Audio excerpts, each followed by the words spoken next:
Hello, welcome to Exams for Target channel, a channel dedicated for various exam preparation. KVS THD work experience lecture series में 42 lecture number हैं जो कि based है आपके magnetism and electromagnetism chapter पे। ये इस चैप्टर का पार्ट नंबर 9th है जिसमें हम BH कर्व के बारे में स्टडी करेंगे।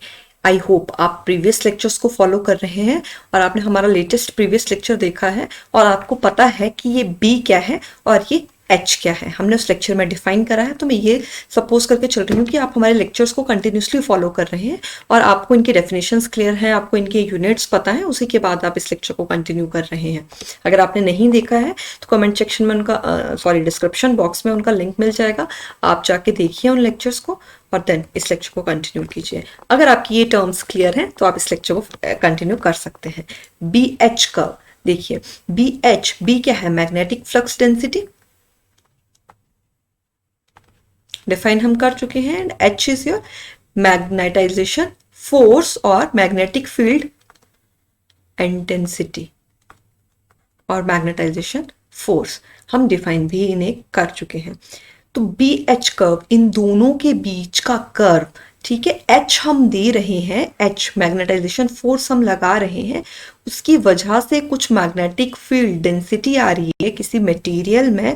उन दोनों को अगर हम वेरी कर रहे हैं, अगर हम एच को वेरी कर रहे हैं तो बी किस तरह से वेरी हो रहा है, उन्हीं के बीच में हम कर्व प्लॉट करेंगे डिफरेंट मटेरियल्स के लिए।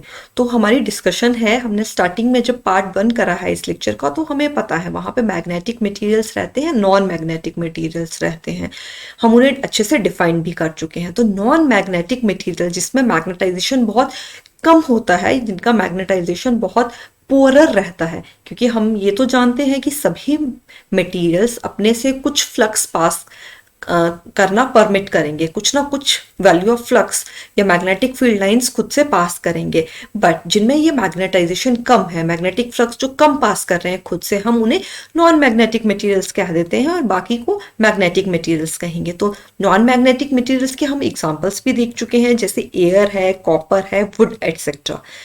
तो इनमें ये रिलेशनशिप बी और एच के बीच में किस तरह का रहेगा अभी हम देखने वाले हैं। और मैग्नेटिक मटेरियल्स जिनमें हम केस लेंगे फेरोमैग्नेटिक मटेरियल का, तो उसमें ये कर्व किस तरह से वेरी करता है हम इस लेक्चर में वो स्टडी करने वाले हैं। तो देखिए, हमने प्रीवियस लेक्चर में ही बी और एच के बीच में रिलेशनशिप देखा है, B is equal to mu H. ये रिलेशनशिप आता है where mu is your absolute permeability और म्यू की वैल्यू क्या रहती है? Mu naught mu R. ये भी हम प्रीवियस लेक्चर में अच्छे से डिफाइन कर चुके हैं। म्यू नॉट फ्री स्पेस की है और म्यू आर रिलेटिव है, रिलेटिव परमेबिलिटी, ठीक है। तो relative permeability for non magnetic material is equal to 1। जिस तरह से एयर है, ठीक है, नॉन मैग्नेटिक मटेरियल है, उसकी हम क्या लेके चलते हैं? Relative permeability mu R equal to 1। उसी तरह से सभी non magnetic materials like copper, wood etcetera की हम रिलेटिव परमेबिलिटी की वैल्यू 1 लेंगे। तो ये रिलेशन किस तरह से चेंज हो जाएगा? म्यू आर की जगह 1 पुट कर रहे हैं तो mu is equal to mu naught है, तो B is equal to mu naught H हो जाएगा फॉर नॉन मैग्नेटिक मटेरियल्स। तो म्यू नॉट की वैल्यू है, हमें पता है ये कांस्टेंट है जिसकी वैल्यू हम कुछ लेके चलते हैं, जो वैल्यू 4 पाई इंटू 10⁻⁻7 हेनरी पर मीटर है। तो अब ये किसी फैक्टर के साथ चेंज नहीं हो रही है, ये बी और एच के साथ चेंज नहीं हो रही है, ये सेम कांस्टेंट रह रही है। तो नॉन मैग्नेटिक मटेरियल के लिए B is equal to mu naught H है। दैट मीन्स जैसे जैसे हम h को इंक्रीज करेंगे, ये फैक्टर तो कांस्टेंट हो गया, उसी तरह से आपका b भी इंक्रीज होगा। ये मैग्नेटाइजेशन फोर्स है, आपने इसको इंक्रीज करा, सपोज 0 था तो b भी 0 है, 1 है तो अप्रोक्सीमेटली उसके अकॉर्डिंग कुछ b की वैल्यू आ रही होगी। इसी तरह से इंक्रीज कर रहे हैं तो b भी इंक्रीज हो जा रहा है। तो डिफरेंट पॉइंट्स हमने ये जब ज्वाइन कर दिया इन डिफरेंट पॉइंट्स को, तो हमारे पास क्या आ गया? Straight line. तो नॉन मैग्नेटिक मटेरियल के लिए बी एच के बीच में जब हम प्लॉट करेंगे तो वो क्या रहेगा? स्ट्रेट लाइन रहेगा जो ओरिजिन से पास होगी।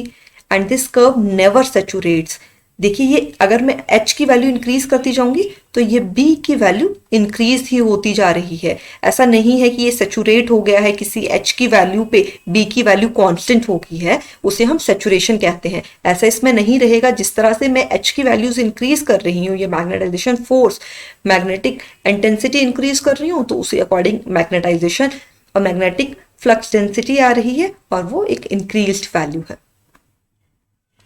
तो आप ये प्रॉपर्टीज नॉन मैग्नेटिक मटेरियल की BH कर्व के अकॉर्डिंग आपको पता होनी चाहिए। अब हम बात करेंगे मैग्नेटिक मटेरियल के लिए जिसमें B is equal to mu naught mu R H है। तो अब ये चीज तो कांस्टेंट है, बट ये कांस्टेंट नहीं है मटेरियल्स की, ये आपकी फ्लक्स डेंसिटी के साथ इंक्रीज करती है। दैट मीन्स अब आपका कर्व नॉन लीनियर रहेगा। प्रीवियस केस में स्ट्रेट लाइन जो कि ओरिजिन से पास करे, हम उसे क्या कहते हैं, linear curve. But magnetic material के लिए नॉन लीनियर कर्व है, नॉन मैग्नेटिक मटेरियल्स के लिए लीनियर कर्व है। सिंपल से इस तरह के क्वेश्चंस भी पूछे जाते हैं जिसमें आपको टाइम बिल्कुल नहीं लगेगा आंसर देने में, बट आपके कंसेप्ट क्लियर होने चाहिए, तभी आप उसे एक्यूरेटली टिक कर पाएंगे। तो देखिए म्यू आर की वैल्यू क्या फैक्टर है जिसकी वजह से ये चीज कांस्टेंट नहीं आ रही है। म्यू आर जो है वो डिफरेंट मटेरियल्स का डिफरेंट रहेगा और वो फ्लक्स डेंसिटी पे भी डिपेंड करता है। तो अब देखिए, अब हम जब H की वैल्यू इंक्रीज कर रहे हैं तो कुछ इस तरह की शेप आ रही है। तो देखिए जैसे जैसे लोअर वैल्यू ऑफ H है, ये मीडियम ले सकते हैं और ये हाई वैल्यू ऑफ H हम कंसीडर कर सकते हैं। जब हमने लोअर वैल्यू ऑफ H है, जैसे जैसे ये मैग्नेटाइजेशन फोर्स इंक्रीज हो रही है, B भी इंक्रीज हो रहा है, बट उसकी स्पीड कुछ कम है। हम ये नहीं कहेंगे कि जितना H इंक्रीज हो रहा है उतना ही B इंक्रीज हो रहा है, B कुछ कम इंक्रीज हो रहा है। तो इस कर्व को हम कहेंगे कि कर्व की शेप है कनकेव अप। ठीक है, जब हमने ये H की वैल्यूज कम है तो B भी इंक्रीज हो रहा है पर स्पीड कुछ कम है, मतलब उस इंटेंसिटी कम है, B की इंटेंसिटी कम है। फिर ये जो पार्ट हमारा है A से लेके B के बीच में, ये काइंड ऑफ आपको स्ट्रेट लाइन सा दिख रहा है।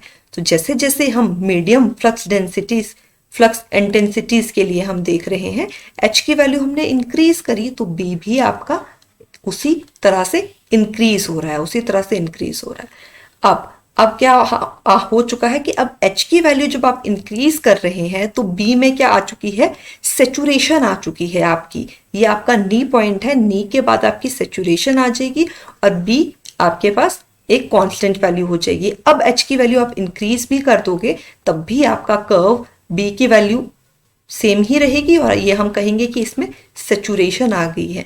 देखिए ऐसा हो क्यों रहा है, अगर हम ये देखना चाहें तो हम ये कहते हैं कि मैग्नेटिक मटेरियल में एक फेरोमैग्नेटिक मटेरियल है जिसमें आपके पास डोमेन्स हैं, एटॉमिक डाइपोल्स हैं, वो कुछ डिफरेंट डायरेक्शन में इंक्लाइंड रहती हैं। तो जैसे जैसे हमने H प्रोवाइड करा, ठीक है, मैग्नेटाइजेशन फोर्स, तो क्या होगा, स्टार्टिंग में जब ये कम वैल्यू आप दे रहे हैं तो B भी इंक्रीज होगा। इंक्रीज होने का क्या मतलब है कि ये कुछ जो एटॉमिक डाइपोल्स हैं ये मैग्नेटिक फील्ड की डायरेक्शन में इंक्लाइंड होना शुरू होंगे और कुछ अभी इंक्लाइंड नहीं हुए हैं। फिर जैसे जैसे हम H की वैल्यू और इंक्रीज करते जा रहे हैं, ये B जो ये मैग्नेटिक एक्सिस है, ये एटॉमिक डाइपोल्स हैं, ये मैग्नेटिक फील्ड की डायरेक्शन में इंक्लाइंड होते जा रहे हैं। फिर उसके बाद क्या हो रहा है, एक ऐसे H की वैल्यू पे जिसपे ये सारे के सारे डाइपोल्स मैग्नेटिक फील्ड की डायरेक्शन में इंक्लाइंड हो चुके हैं, उसके बाद भी अगर आप कोई फोर्स लगा रहे हो, मैग्नेटिक फील्ड की वैल्यू इंक्रीज कर रहे हो, H की वैल्यू इंक्रीज कर रहे हो, तब क्या हो चुका है, सेचुरेशन आ चुकी है। जितने भी एटॉमिक डाइपोल्स हैं वो एक डायरेक्शन में हो चुके हैं। तो अब क्या हो गया, सेचुरेशन आ गई है। अब B की वैल्यू इंक्रीज नहीं होगी, H की वैल्यू इंक्रीज चाहे आप करते भी रहेंगे तो भी। तो ये सारे कंसेप्ट एटॉमिक डाइपोल्स के हम प्रीवियस लेक्चर्स में, जो भी अभी इससे पहले के लेक्चर्स हैं उनमें हम अच्छे से डिस्कस कर चुके हैं। अभी हम कर्व डिस्कस कर रहे हैं, बट हमने इसमें देखा भी एक्चुअल में कि इसमें हो क्या रहा है। तो आप ध्यान रखेंगे नॉन मैग्नेटिक मटेरियल के लिए कर्व लीनियर है क्योंकि म्यू आर की वैल्यू 1 है और म्यू नॉट एक कांस्टेंट है। बट मैग्नेटिक मटेरियल के केस में क्या रहेगा, म्यू आर की वैल्यू फ्लक्स डेंसिटी के साथ चेंज होगी। ठीक है, जैसे जैसे एच को इंक्रीज कर रहे हैं तो ये नॉन लीनियर कर्व बना रहा है। यहाँ कनकेव अप है, यहाँ कनकेव डाउन है, यहाँ लीनियर पार्ट है, ये सेचुरेशन पार्ट है। तो ये सारी चीजें आपको पता होनी चाहिए कि जब लोअर वैल्यू है तब क्या हो रहा है, जब हाई हाई कर रहे हैं तब क्या हो रहा है। और जैसे ही एटॉमिक डाइपोल्स एक पर्टिकुलर डायरेक्शन में हो गए, जिस डायरेक्शन में मैग्नेटिक फील्ड थी, तो आपके पास सेचुरेशन हो चुकी है। तो यही आपका यहाँ पे डिस्कस करा गया है। तो ये आप पढ़ लेंगे और आपको जो ये लेक्चर है उनके पीडीएफ आपको टेलीग्राम चैनल पे मिल ही रहे हैं। वहाँ पे आप जैसे ही वीडियो अपलोड होती है वहाँ पे आपको नोटिफिकेशन सेंड कर दिया जाता है और पीडीएफ भी प्रोवाइड करवा दिया जाता है। तो आप जाके उस चैनल को भी ज्वाइन कर सकते हैं, लिंक आपको डिस्क्रिप्शन बॉक्स में मिल जाएगा। अब इम्पॉर्टेंट है हिस्टेरिसिस लूप। हमने कहा था, हमने बाकी डायामैग्नेटिक पैरामैग्नेटिक के केस में हमने ये देखा था कि किस तरह से ग्राफ्स आ रहे थे, बट हमने फेरोमैग्नेटिक के केस में भी कुछ इस तरह का ग्राफ बना तो दिया था, बट हमने कहा था कि हम उसकी डिस्कशन बाद में करेंगे। तो वही डिस्कशन अब हम इस लेक्चर में करने वाले हैं। तो हिस्टेरिसिस का क्या मतलब है? Hysteresis means lagging. ये लैगिंग किस तरह से हो रही है, लैगिंग किन दो फैक्टर्स के बीच में है, वो डिस्कस करते हैं। देखिए, मैग्नेटिक फ्लक्स डेंसिटी जो है वो लैग करेगी मैग्नेटिक फील्ड स्ट्रेंथ से। ठीक है, उसी को हम हिस्टेरिसिस कह रहे हैं। देखिए, ये हम फोर्स लगा रहे हैं, जैसे इसकी वजह से कुछ फ्लक्स डेंसिटी आ रही है। ठीक है, आपने क्या लगाया, मैग्नेटिक फील्ड स्ट्रेंथ लगाई, उसकी वजह से कुछ ये आई। पर जैसे जैसे आप इसको इंक्रीज कर रहे हैं, ये उस फैक्टर से इंक्रीज नहीं हो रही है, इसमें ये लैग कर रही है इस मैग्नेटिक फील्ड स्ट्रेंथ के। तो उसी को हम क्या कह रहे हैं, हिस्टेरिसिस कह रहे हैं।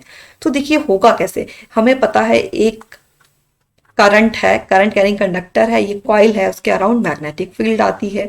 ठीक है, तो इसी तरह का ये है, यहाँ एक मैग्नेटिक कोर है, इसके अराउंड हमने इस कंडक्टर को रैप अप कर रखा है। ठीक है, तो जैसे जैसे हम आई की वैल्यू को इंक्रीज करेंगे, एच की वैल्यू इंक्रीज होगी या नहीं। एच को कैसे डिफाइन करते हैं, magnetomotive force per unit length. ठीक है, तो मैग्नेटोमोटिव फोर्स क्या रहता है, number of turns into current upon length हो जाएगा। तो अगर सपोज एन को इंक्रीज कर रहे हैं तब भी एच इंक्रीज हो जाएगी, बट सपोज ये कंस्ट्रक्टेड ही है, इसमें नंबर ऑफ टर्न्स तो फिक्स्ड ही है। अब करंट की वैल्यू इंक्रीज करोगे तो एच की वैल्यू इंक्रीज हो जाएगी। फिर हमारे पास रिलेशन क्या है, अगर एच की वैल्यू इंक्रीज हो रही है तो बी की वैल्यू भी इंक्रीज हो रही है। तो अब हम ये देखेंगे कि ये कर्व किस तरह का आएगा। कर्व हम देख चुके, अब ये लूप किस तरह का आएगा। लूप में हम ये देखेंगे कि अभी तक तो हमने क्या देखा कि एच की हमने एक पॉजिटिव वैल्यूज ही थी। ठीक है, अब अगर मैं एच को डिक्रीज करने लग पड़ूं, सेचुरेशन के बाद डिक्रीज करने लगूं, तब क्या होना शुरू होगा वो हम देखेंगे। फिर एच को हम नेगेटिव अगर ले जाए तब क्या होगा। फिर एच को नेगेटिव में ही इस साइड लेके जा रहे हैं, इस साइड लेके जा रहे हैं, मतलब इंक्रीज कर रहे हैं, डिक्रीज कर रहे हैं, फिर पॉजिटिव लेके आ रहे हैं। तो ये क्या सारा प्रोसेस हो रहा है, किस तरह से ये लूप बन रहा है, उसी को हम डिस्कस करने वाले हैं। तो देखिए, ये आपका कर्व है जो बनेगा।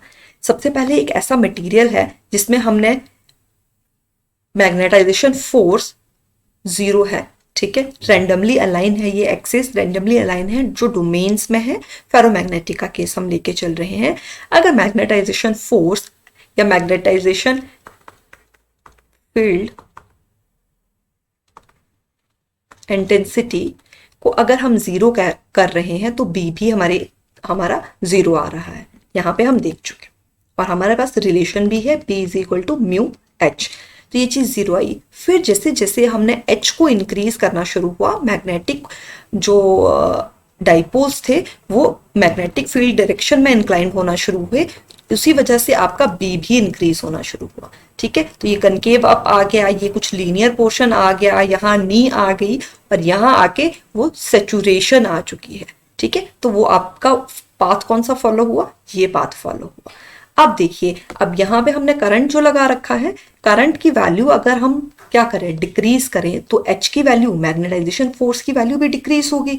तो सपोज हम एच को अब डिक्रीज कर रहे हैं, तो ऐसा नहीं होगा कि ये कर्व ही आपका फॉलो करेगा कि यहाँ से इस डायरेक्शन में आ रहा है, तो ऐसा नहीं है कि ये डायरेक्शन यही आ जाएगी और यही कर्व फॉलो करेगा, ऐसा नहीं होगा। इस केस में कैसा हो रहा है, कि जैसे जैसे हमने मैग्नेटाइजेशन फोर्स को डिक्रीज करना शुरू करा, देखिए यहाँ तक हमने इंक्रीज करा था, उसके बाद अगर हम डिक्रीज कर रहे हैं सेचुरेशन होने के बाद, तो जो कर्व पाथ फॉलो कर रहा है वो ये वाला पाथ है, from A to B path follow कर रहा है, ठीक है। उसके बाद क्या हो रहा है, अगर हमने h की वैल्यू 0 भी कर दी है, तब भी हमारे पास कुछ b की वैल्यू आ रही है, जिसे हम पॉजिटिव b r से रिप्रेजेंट कर सकते हैं। देखिए आपको ग्राफ्स तो पढ़ने आते ही होंगे, यहाँ पे सपोज ये x है, ये y है, तो यहाँ पे इस पॉइंट पे x की वैल्यू तो 0 है और y की वैल्यू कुछ है, सपोज 2 है या 3 है, ठीक है। तो देखिए यहाँ पे आपके पास b की वैल्यू आई और h की वैल्यू क्या है, 0 है। अब करंट 0 कर दिया, मैग्नेटाइजिंग फोर्स 0 हो गई, बट b की वैल्यू आ गई, तो उसे ही हम क्या कहते हैं, रिटेंटिविटी। हमने प्रीवियस लेक्चर में भी देखा है रिटेंटिविटी क्या है, कि मैग्नेटाइजेशन हमारे पास रह रहा है, अगर हम मैग्नेटिक फील्ड को हटा भी दें तो तब भी कुछ ना कुछ मैग्नेटाइजेशन है, मैग्नेटिक फ्लक्स डेंसिटी है, ठीक है, परमानेंट मैग्नेट्स है, कुछ ना कुछ रिटेंटिविटी है, ठीक है, कुछ ना कुछ मैग्नेटिक डाइपोल्स उसी डायरेक्शंस में इंक्लाइंड रहेंगे, तो इससे हम क्या कह रहे हैं, रिटेंटिविटी कह रहे हैं। ये हम प्रीवियस लेक्चर में अच्छे से डिफाइन भी कर चुके हैं। अब अगर मैं h को नेगेटिव डायरेक्शन में इंक्रीज करना शुरू करूं, ठीक है, अब नेगेटिव हो गया है, तब क्या कर्व आपका फॉलो कर रहा है पाथ b टू c, ये कर्व जो है आपका लूप जो है ये वाला पाथ फॉलो कर रहा है, ठीक है।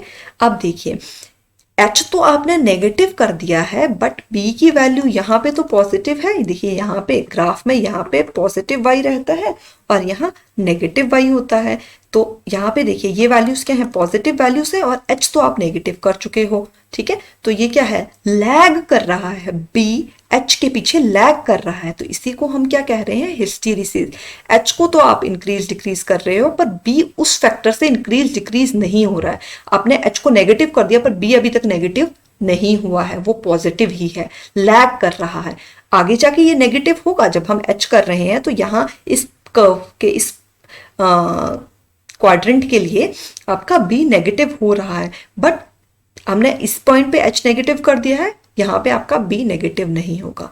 अब देखिए, अब यहाँ पे डीमैग्नेटाइजेशन हो रही है, ये जो एक्सिस है ये रैंडमली, ये डाइपोल्स है, ये रैंडमली अलाइन होना शुरू, इस पॉइंट के लिए आपके पास नेगेटिव h आ रहा है, जब आपकी फ्लक्स डेंसिटी की वैल्यू क्या हो गई है, 0 हो चुकी है। इस एक्सिस पे आपकी फ्लक्स डेंसिटी की वैल्यू 0 है, ठीक है। तब ऐसी फील्ड, ऐसी नेगेटिव डायरेक्शन में मैग्नेटाइजेशन फोर्स या फील्ड हम अप्लाई करें कि आपके पास ये जो भी रिटेंटिविटी की वैल्यू आ रही थी, जितने भी b की वैल्यू आ रही थी, वो 0 हो जाए, उसे हम कोरेसिविटी कहते हैं। तो कोरेसिविटी हमने क्या कहा, magnetisation force in negative direction, कि आपका जो भी मटेरियल है वो डीमैग्नेटाइज हो जाए, ठीक है, मैग्नेटाइजेशन उसमें 0 आ जाए। तो इस पॉइंट को हम कोरेसिविटी कह रहे हैं और इस पॉइंट को हम रिटेंटिविटी कह रहे हैं। उसी तरह से ये जो पार्ट है, ये जो ग्राफ है, ये और ये जो पार्ट है, ये जो अपवर्ड वाला पार्ट है, ये डाउनवर्ड वाला पार्ट है, ये एक दूसरे की मिरर इमेज है। तो अब अगर आप h को और नेगेटिव डायरेक्शन में इंक्रीज करते हो, तो जिस तरह से यहाँ आपके पास h के इंक्रीज होने पे b इंक्रीज हो रहा था, तो h के नेगेटिव डायरेक्शन में इंक्रीज होने पे आपके पास b भी इंक्रीज होगा, और आपका कर्व का पाथ रहेगा from this c to f, इस तरह से इंक्रीज होगा। अगेन फिर जब सारे के सारे दूसरी डायरेक्शन में एक्सिस मैग्नेटिक डाइपोल्स हो चुके हैं, तब आपका क्या हो गया है, अगेन आपके पास सेचुरेशन आ चुकी है, ठीक है। नेगेटिव डायरेक्शन, नेगेटिव का क्या मतलब है कि अपोजिट डायरेक्शन हो चुकी है, जो प्रीवियस केस था उससे अपोजिट डायरेक्शन हो चुकी है। अब देखिए, अब यहाँ पे आप h को नेगेटिव डायरेक्शन में इंक्रीज कर रहे थे, अब अगर आप उसे डिक्रीज करोगे तो आपका कर्व का पाथ ये रहेगा। तो अगेन आपके पास ऐसा पॉइंट जिसमें आपके पास मैग्नेटिक फ्लक्स डेंसिटी तो आ रही है, बट आपकी फोर्स की वैल्यू, मैग्नेटाइजेशन फोर्स की वैल्यू 0 हो चुकी है, तो आप उसे रिटेंटिविटी कह रहे हैं। ये अपोजिट डायरेक्शन में आ गई, ठीक है। अब अगर आप h को पॉजिटिव डायरेक्शन में इंक्रीज कर रहे हो, तब भी आपके पास b की वैल्यू क्या आ रही है, नेगेटिव आ रही है, लैग कर रहा है ये, और ये कर्व का पाथ क्या रहेगा, e टू d। और अब ऐसा आपने सफिशिएंट मैग्नेटाइजेशन फोर्स प्रोवाइड करा कि अब जो प्रीवियस में क्या था कि कुछ तो इस डायरेक्शन में होने लगे पर मैक्सिमम जो थे वो इस डायरेक्शन में रह गए। अब आपने एक हायर फोर्स लगा दी तो सारे के सारे आपके एक पर्टिकुलर डायरेक्शन की तरफ, पॉजिटिव डायरेक्शन, जिस डायरेक्शन में आपने मैग्नेटिक फील्ड लगाई है उसी तरफ मूव करना शुरू हो गए, सारे एक्सिस उस तरफ इंक्लाइंड हो गए। तो आपका कर्व अब कौन सा पाथ फॉलो करेगा, फ्रॉम डी टू ए। और अगेन वो अगर मैग्नेटाइजेशन फोर्स इंक्रीज करते जाओगे तो अगेन आपका कर्व सेचुरेट हो जाएगा। तो हमने ये देखा कि जैसे हम मैग्नेटाइजेशन फोर्स इंक्रीज कर रहे हैं, फ्लक्स डेंसिटी इंक्रीज कर रही है, बट फ्लक्स डेंसिटी जो है वो मैग्नेटाइजेशन फोर्स से लैग कर रही है। तो फर्स्ट आपका कर्व इस तरह से रहेगा, जैसे हम प्रीवियस केस में भी डिस्कस कर चुके, सेचुरेशन आ गई। अब मैग्नेटाइजेशन फोर्स डिक्रीज करी तो आपके कर्व ने ये पाथ फॉलो करा, मैग्नेटाइजेशन आप जीरो कर चुके तब भी मैग्नेटिक फ्लक्स डेंसिटी आ रही है, उसे हम क्या कह रहे हैं, रिटेंटिविटी। कुछ मैग्नेटिज्म आपके मटेरियल में लेफ्ट है। देन आप मैग्नेटाइजेशन फोर्स को नेगेटिव कर रहे हैं तो आपका कर्व का पाथ ये रह रहा है। कोरेसिविटी, कोरेसिविटी का क्या मतलब है कि आपके पास नेगेटिव डायरेक्शन में आपने फील्ड अप्लाई कर दी है या मैग्नेटाइजेशन फोर्स अप्लाई कर दी है, उस पॉइंट के लिए जब आपके पास फ्लक्स डेंसिटी जीरो हो जाए आप उसे करेसिविटी से डिफाइन कर रहे हैं। Magnetic field in opposite direction और magnetisation force in opposite direction. Then अगर आप नेगेटिव डायरेक्शन में एच को इंक्रीज कर रहे हैं तो बी भी इंक्रीज हो रहा है, फिर वो सेचुरेट हो रहा है, फिर डिक्रीज कर रहे हैं तो कर्व आपका इस तरह से जा रहा है। अगेन आपके पास ये चीज क्या आएगी, रिटेंटिविटी, और इसी तरह से यहाँ क्या आएगा, कोरेसिविटी। तो ये पॉइंट्स आगे रिटेंटिविटी, रिटेंटिविटी के, और ये कोरेसिविटी के। तो इस तरह से आपका कर्व अगेन ये लूप फॉलो करेगा। तो जिस तरह से हम अगर एसी करंट्स हैं, करंट्स इंक्रीज डिक्रीज हो रहे हैं तो एच भी उस तरह से इंक्रीज डिक्रीज होगा, और बी के लिए आपके पास ये कर्व फॉलो करेगा। ठीक है, तो अब इस कर्व की क्या इंपॉर्टेंस है, जो भी थ्योरी है इजी वर्ड्स में वो आपको दे दी गई है, आप इसे पढ़ सकते हैं। रिटेंटिविटी क्या है, कोरेसिविटी क्या है, आई होप आपको ये सारी चीजें क्लियर हो गई होंगी। तो इस कंप्लीट कर्व को हम हिस्टेरिसिस लूप कहते हैं। तो अब हमने हिस्टेरिसिस लॉस देखना है। एक हमने कहा था कि एडी करंट लॉस होता है, ये चीज तो हम डिस्कस कर चुके हैं, इसका फॉर्मूला भी हमने देखा था, हमने इंडक्टर के लेक्चर में इसे देखा था। तो इंडक्टर का लेक्चर आप हमारा जाके देख सकते हैं, डिस्क्रिप्शन बॉक्स में भी आपको लिंक मिल जाएगा। तो अब हिस्टेरिसिस लॉस क्या है, तो देखिए बी जो है वो हमेशा ही लैग कर रहा है एच के। जिस तरह से एच इंक्रीज हो रहा है बी उस फैक्टर से इंक्रीज नहीं हो रहा है, इसी को हम हिस्टेरिसिस कहते हैं। ठीक है, तो इसमें क्या होगा कि एनर्जी डिसिपेट होगी, ये सब करने में एनर्जी डिसिपेट हो रही है क्योंकि जितनी भी डोमेन है वो रेजिस्टेंस शो कर रही हैं। फील्ड हम इस तरह से लगा दी, हमने फील्ड लगा दी, तो ऐसा नहीं है कि हमने फील्ड लगा दी तो ये सारी की सारी जो भी डोमेन्स हैं वो एक पर्टिकुलर डायरेक्शन में इजीली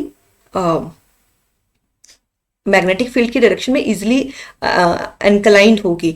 उसमें कुछ ना कुछ रेजिस्टेंस वो शो कर रही है इस डायरेक्शन में इंक्लाइंड होने के लिए। तो इसी को ओवरकम करने के लिए एनर्जी डिसिपेट होगी, हीट प्रोड्यूस होगी, और उन्हीं को हम क्या कह रहे हैं, हिस्टेरिसिस लॉसेस कह रहे हैं। ठीक है, तो hysteresis energy loss per cycle is directly proportional to the area of the hysteresis loop. कितना एनर्जी लॉस हो रहा है वो डिपेंड करेगा कि इस लूप का एरिया कितना है। डिफरेंट मटेरियल्स के लिए हम देखेंगे कि ये कर्व डिफरेंट बनता है। अभी ये देखिए, कुछ हार्ड स्टील है या सिलिकॉन स्टील है या रॉट आयरन है, इनके लिए अगर आप एरिया देख रही होंगी तो इसके लिए मिनिमम है, इसके लिए कुछ मीडियम है, और इसके लिए तो मैक्सिमम है। तो डिफरेंट एप्लीकेशंस में हमें डिफरेंट रिटेंटिविटी या कोरेसिविटी चाहिए, या हम कुछ ऐसी एप्लीकेशन में यूज कर रहे हैं जहां हम चाहते हैं कि हीट लॉसेज ना हो, तो हम कुछ ऐसा मटेरियल चूज करें जिसका एरिया बहुत कम है तो ये लॉसेज नहीं होंगे। फिर कुछ हम इस तरह से चाहते हैं कि परमानेंट मैग्नेट बनाना चाहते हैं, जैसे हमने प्रीवियस लेक्चर में भी डिस्कस करा है, तो हम चाहते हैं कि रिटेंटिविटी उसकी ज्यादा हो, ठीक है, कि वो मैग्नेटिज्म को होल्ड करके रखे, कोरेसिविटी उसकी ज्यादा हो, रिटेंटिविटी ज्यादा हो, तो हम ऐसा मटेरियल यूज करेंगे जिसकी कोरेसिविटी और रिटेंटिविटी ज्यादा है। तो इस लूप को हम इन एप्लीकेशंस के लिए यूज करते हैं कि डिफरेंट एप्लीकेशंस में हमारे पास क्या रिक्वायरमेंट है। ठीक है, तो इनके लिए यूज करेंगे। अब हिस्टेरिसिस लॉ का फॉर्मूला भी देख लेते हैं। हिस्टेरिसिस लॉ का फॉर्मूला कुछ इस तरह से है, हमने एडी करंट लॉस का जो भी पावर लॉस का फॉर्मूला है वो भी हमने देखा है, तो आपको एक आइडिया सा होना चाहिए। ठीक है, क्योंकि प्रीवियस ईयर में कई बार क्वेश्चन आ रहे हैं, इस पे भी आ रहे हैं। तो area of the loop is directly proportional to maximum B. Maximum B कहाँ था, कर्व में देखना चाहें तो आपके पास ये है maximum B, raise to power 1.6।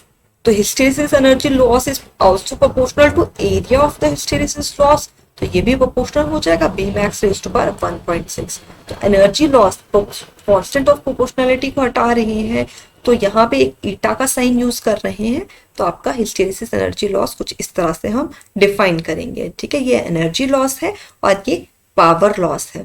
तो ये आपके पास एक कांस्टेंट आ गया, एक फॉर्मूला आ गया। तो देखिए ये हिस्टेरिसिस कोफिशिएंट है, ये डिपेंड करेगा डिफरेंट मटेरियल्स के लिए, किसी का ये ज़्यादा हो सकता है, किसी का कम हो सकता है, बट आपको ये एनर्जी या पावर लॉसेस अगर कम चाहिए तो आप ऐसा मटेरियल यूज़ करेंगे जिसका हिस्टेरिसिस कोफिशिएंट बहुत कम है, ठीक है। तो जैसे ट्रांसफार्मर कोर है, आर्मेचर ऑफ इलेक्ट्रिकल मशीन्स है, इलेक्ट्रिकल मशीन्स और ट्रांसफार्मर कोर्स, जब हम किसी एप्लीकेशंस में ट्रांसफार्मर बना रहे हैं तो उसका जो कोर है वो ऐसे मटेरियल का बना होना चाहिए जिसमें ये हिस्टेरिसिस लॉसेस कम हो रहे हैं। तो हम ऐसा मटेरियल चूज करेंगे जिसका हिस्टेरिसिस कोफिशिएंट बहुत कम है, ताकि ये लॉसेस कम हो, हीट कम प्रोड्यूस हो। तो पावर लॉस का फॉर्मूला है आपके पास eta F B max raise to power 1.6 V, V watts, this much watts, where V is the volume of the material and F is frequency। तो ये आपके पास फॉर्मूला आ गया। आपके एडी करंट का फॉर्मूला आपको याद है या नहीं है, कमेंट सेक्शन में बताइए कि उसका क्या फॉर्मूला है। उसे टाइप कीजिए, टाइप करने की कोशिश कीजिए कि बना पाते हैं आप वो फॉर्मूला या नहीं, और उसे कमेंट सेक्शन में मुझे बताइए क्या आप उसे रिमाइंड कर पा रहे हैं या नहीं। कौन से फैक्टर है उसमें, भी फ्रीक्वेंसी का एक फैक्टर रहता है अगर आपको याद हो, बट वहाँ फ्रीक्वेंसी रेज टू पावर 2 है, यहाँ फ्रीक्वेंसी रेज टू पावर 1 ही है। तो ऐसे ऐसे आप उन चीज़ों को कंपेयर कीजिए। हिस्टेरिसिस लॉस है, एडी करंट लॉस है, दोनों में हीट प्रोड्यूस हो रही है, कैसे हम इसे कम कर सकते हैं, कैसे हम एडी करंट लॉस को कम कर सकते हैं, कैसे हिस्टेरिसिस लॉस को हम कम कर सकते हैं। तो जितना भी उससे रिलेटेड प्रीवियस आपने पढ़ रखा हो उसे रिमाइंड करने की कोशिश कीजिए, फिर देखिए कि आपकी तैयारी क्या सही डायरेक्शन में जा रही है या नहीं जा रही है, क्या आप रिमाइंड कर पा रहे हैं या नहीं कर पा रहे। नहीं भी कर पा रहे तो टेंशन लेने की कोई ज़रूरत नहीं है, दैट मीन्स आपको रिविजन बहुत से करने की ज़रूरत है। तो प्रीवियस लेक्चर्स को देखते जाइए, उन्हें बार बार रिवाइज करते जाइए। रिविजन इज द की, जितना ज़्यादा रिविजन करोगे, क्योंकि देखिए सिलेबस बहुत ज़्यादा है, तो सिलेबस के पीछे भागने से अच्छा सिलेबस कवर करवा दिया जाएगा, पर आपका रिवीजन अच्छा होना चाहिए कि आप सब कुछ पढ़ के तो चले गए, बट क्या पेपर में आप उसे रिमाइंड कर पा रहे हैं, नहीं, और वो भी सही तरीके से, ठीक है। कंसेप्ट बिल्कुल सही से बिल्ड कीजिए, बार बार रिवाइज कीजिए, और फिर पेपर में आपका पेपर में जितने भी क्वेश्चंस हो गए आप उसको इजीली सॉल्व कर पाएंगे। तो अब इम्पॉर्टेंस क्या है, इम्पॉर्टेंस हम डिस्कस भी कर चुके हैं, क्योंकि ये जो शेप और साइज है ये इसी से हमें पता चल रहा है कि कितने लॉसेस हो रहे हैं, क्या रिटेंटिविटी है, क्या कोरेसिविटी है। तो डिफरेंट एप्लीकेशंस के लिए हम यूज कर पाएंगे इसे। जैसे इलेक्ट्रोमैग्नेट्स हमें बनाने हैं तो हमें क्या चाहिए, रेजिडुअल मैग्नेटिज्म चाहिए, परमानेंट मैग्नेट हमें बनाना है, रिटेंटिविटी चाहिए, हायर कोरेसिविटी चाहिए, हायर। तो वो सारी चीज़ें हम हिस्टेरिसिस लूप से आइडिया ले सकते हैं कि किसी मटेरियल का हिस्टेरिसिस लूप किस तरह से बन रहा है, उसमें रिटेंटिविटीज़ की वैल्यू क्या आ रही है, करेसिविटी की क्या आ रही है, उस अकॉर्डिंग हम डिफरेंट एप्लीकेशंस में ये चीज़ें डिफरेंट यूज़ कर सकते हैं। अब देखिए 3 एग्जाम्पल्स हम लेके चलते हैं। One is hard steel, one is wrought iron and another one is silicon steel. तो सिलिकॉन स्टील का जो हिस्टेरिसिस लूप है वो बहुत कम रहता है, उसका एरिया बहुत कम रहता है, उसकी वजह से हिस्टेरिसिस लॉसेस भी कम होंगे, ठीक है। इसीलिए हम सिलिकॉन स्टील को कहाँ यूज करते हैं, ट्रांसफार्मर कोर के लिए यूज करते हैं, ठीक है। जब हमारे पास इसमें एसी करंट्स हम देंगे एंड और वो मैग्नेटिज्म की डिफरेंट साइकिल्स लगेंगी, ठीक है। इस तरह से सपोज हाई फ्रीक्वेंसी पे एक सिग्नल हम दे रहे हैं, बार बार इंक्रीज डिक्रीज हो रहा है करंट सपोज, तो एच भी उसी तरह से इंक्रीज डिक्रीज होगा, बी भी उस तरह से इंक्रीज डिक्रीज होगा। तो अगर ये एरिया बहुत ज़्यादा है किसी मटेरियल का तो लॉसेस बहुत ज़्यादा होंगे। तो ऐसे एप्लीकेशन जिसमें ये मैग्नेटिज्म जो रिवर्सल है वो रैपिडली हो रहा है, उन एप्लीकेशंस के लिए हम ऐसा मटेरियल चूज करेंगे जिसमें ये एरिया बहुत कम है, ताकि लॉसेस बहुत कम हो। जैसे मशीन्स में ट्रांसफार्मर कोर्स में जो मटेरियल यूज होता है वो सिलिकॉन स्टील होता है। तो आपको ये चीज़ पता होनी चाहिए। कई बार क्वेश्चन सीधा से पूछा जाएगा कि इन चीज़ों में कौन सा मटेरियल यूज़ होगा, ठीक है, या कई बार ये पूछा जाएगा कि ये मटेरियल क्यों इनमें यूज़ हो रहा है, इन एप्लीकेशंस के लिए क्यों यूज़ हो रहा है। क्यों यूज़ हो रहा है? क्योंकि एरिया कम है और हम चाहते हैं कि लॉसेस कम हो, और ये हम इस केस में रिवर्सल, इन एप्लीकेशन में मैग्नेटिज्म की डायरेक्शन में रिवर्सल रैपिडली होता है। तो अगर हमारा एरिया ज़्यादा हो जाएगा तो ये लॉसेस बहुत ज़्यादा हो जाएंगे। अब हार्ड स्टील, हमने प्रीवियस लेक्चर्स में भी डिस्कस करा कि हार्ड स्टील आपका परमानेंट मैग्नेट्स बनाने के लिए यूज़ होता है। तो हार्ड स्टील का अगर आप ये देख रहे होंगे तो देखिए ये क्या रहता है, ये करेसिविटी रहती है, ये रिटेंटिविटी रहती है, तो ये बहुत हायर वैल्यूज़ हैं। अगर हम सिलिकॉन स्टील से ही ये कंपेयर करें तो देखिए ये कितनी कम वैल्यूज़ हैं, तो ये वैल्यूज़ बहुत ज़्यादा है और हमें यही परमानेंट मैग्नेट के लिए चाहिए होती है, retentivity, high retentivity and high coercivity. तो हार्ड स्टील को हम किस लिए परमानेंट मैग्नेट्स बनाने के लिए यूज़ करते हैं। बट इसका अगर आप एरिया देख रहे होंगे तो एरिया तो बहुत ज़्यादा है। दैट मीन्स ये ट्रांसफ़र कोर के लिए या रोटेटिंग मशीन के लिए हम हार्ड स्टील कभी भी यूज़ नहीं करेंगे। अगर हम ये यूज़ करेंगे तो बहुत से हीट लॉसेस होंगे जो कि हम नहीं चाहते, अनडिज़ायरेबल है। इलेक्ट्रिकल मशीन के लिए हार्ड स्टील नहीं यूज़ करेंगे, परमानेंट मैग्नेट के लिए यूज़ करेंगे। Next is your route iron. ये क्या है, इसमें आपके पास इन दोनों से अगर कंपेयर करें तो मीडियम इसका साइज है, ठीक है। इसमें रिटेंटिविटी और रेजिडुअल मैग्नेटिज्म भी है। रेजिडुअल मैग्नेटिज्म या रिटेंटिविटी और करेसिविटी की एक मीडियम वैल्यूज है। तो हम ये यूज़ करते हैं इलेक्ट्रोमैग्नेट्स बनाने के लिए। तो आई होप आपको ये लेक्चर पसंद आया हो। पसंद आया तो लाइक कीजिए, नहीं पसंद आया तो डिसलाइक कीजिए। डिसलाइक क्यों कर रहे हैं कमेंट सेक्शन में बता दीजिए कि क्या प्रॉब्लम है, ठीक है। उस अकॉर्डिंग देखा जा सकता है आपको कि क्या प्रॉब्लम है, उस अकॉर्डिंग आपका लेक्चर आपके लिए प्रिपेयर करा जा सकता है। इस वीडियो को ज़्यादा से ज़्यादा शेयर कीजिए। आपने इस चैनल को अभी तक सब्सक्राइब नहीं करा है तो इस चैनल को सब्सक्राइब कर लीजिए। Thank you.